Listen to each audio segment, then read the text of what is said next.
Alrighty, so today we're going to be replacing the diaphragm and solenoid of valve number 2.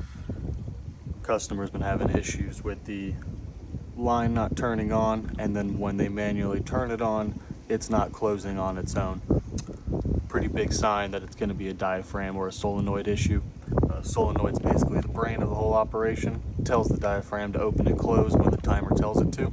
And the diaphragm basically is the internal parts that actually lift up and down, which allow the water to flow through and shut the valve off when you're not wanting to be watering. So we're gonna go ahead and swap that guy out today.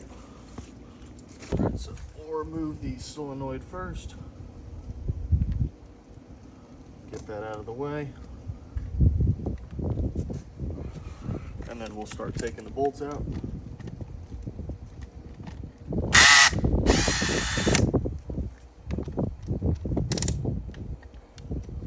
Always want to do a star pattern, just like you're doing tires on your car.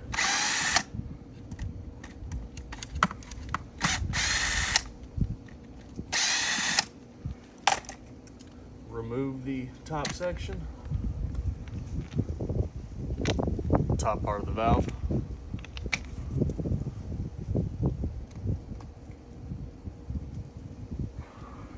Diaphragm piece.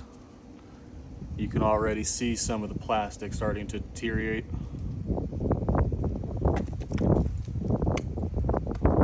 As well as some of it starting to stick onto the actual diaphragm piece.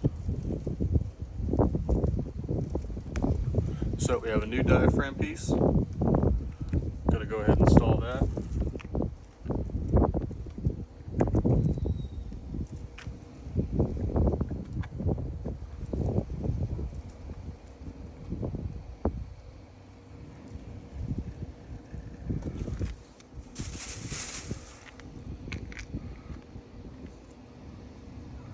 Make sure the spring's still springing.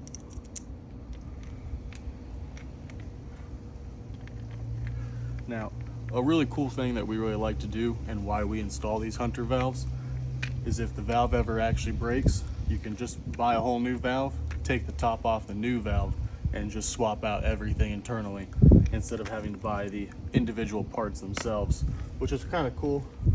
Makes it real easy on the homeowner.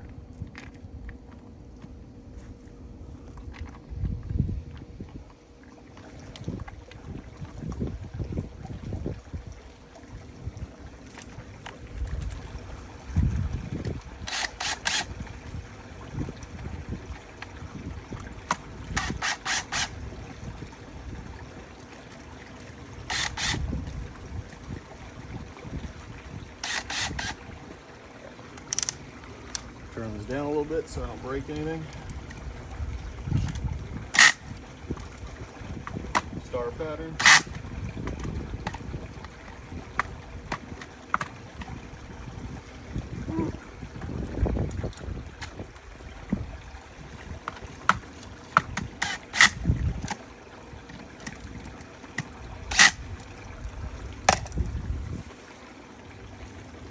New solenoid.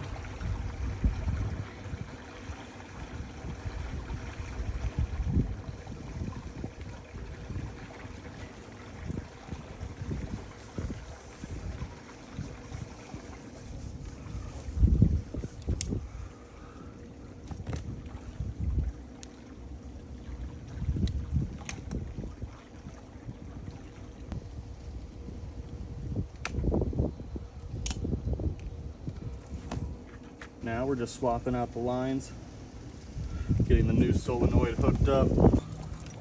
Alright. So we're just going to get these lines cleaned up here.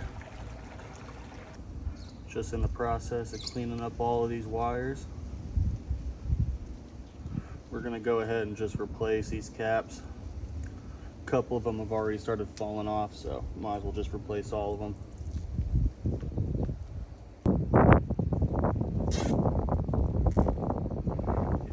Together.